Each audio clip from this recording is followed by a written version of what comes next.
रात के ठीक 2:17 बजे थे। पूरा शहर सो रहा था, लेकिन आरव की आंखों में नींद नहीं थी। छत पर बैठा वो आसमान को देख रहा था। हजारों तारे, अनंत अंधेरा, और उसके भीतर एक ही सवाल, अगर सच में ये यूनिवर्स है तो मेरी सुनता क्यों नहीं? उसने बहुत मांगा था, पैसा, सफलता, प्यार, शांति, लेकिन हर बार उसे लगा जैसे उसकी बातें खाली आसमान में खो जाती हैं। उस रात अचानक तेज हवा चली। पास रखी पुरानी डायरी के पन्ने अपने आप पलटने लगे। एक पन्ने पर लाल स्याही से लिखा था, यूनिवर्स शब्द नहीं सुनता, वो तुम्हारी अवस्था सुनता है। आरव चौंक गया। ये लाइन उसने कभी नहीं लिखी थी। अगले दिन वो अपने पुराने शिक्षक से मिला, एक शांत बूढ़ा आदमी जिसकी आंखों में अजीब स्थिरता थी। आरव ने पूछा, अगर यूनिवर्स हमारी बातें सुनता है तो मेरी इच्छाएं पूरी क्यों नहीं होती? बूढ़ा मुस्कुराया। उसने आरव को पास पड़े एक रेडियो के सामने बैठाया। रेडियो में सिर्फ शोर आ रहा था। बूढ़ा बोला, स्टेशन मौजूद है, गाने भी चल रहे हैं, लेकिन जब तक फ्रीक्वेंसी मैच नहीं होगी तुम सिर्फ नॉइज सुनोगे।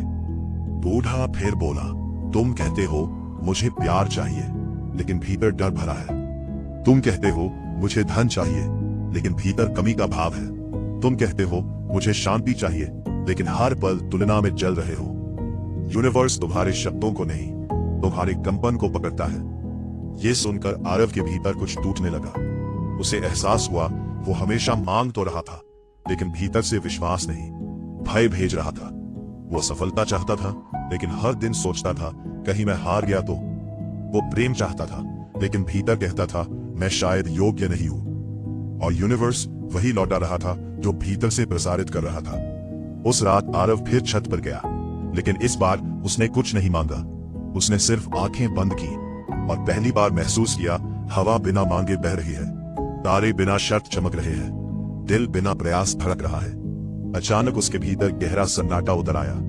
उसे लगा जैसे पूरा यूनिवर्स कह रहा हो, तुम्हें पाने से पहले तुम्हें वैसा बनना होगा जैसा तुम पाना चाहते हो। दिन बीतने लगे।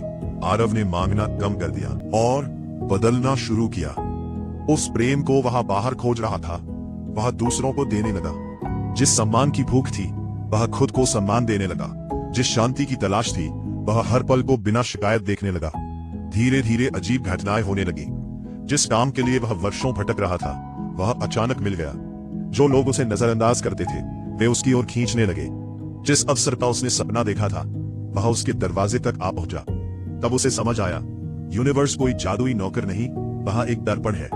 तुम भीतर जो बनते हो जीवन बाहर वही बना देता है। अगर भीतर भय है दुनिया खतरा लगती है, अगर भीतर विश्वास है रास्ते अपने आप खुलने लगते हैं। और शायद इसीलिए कुछ लोगों की इच्छाएं जल्दी पूरी होती हैं, क्योंकि वे सिर्फ मांगते नहीं, वे पहले भीतर से वही बन जाते हैं। उस रात आरव ने आसमान की ओर देखा।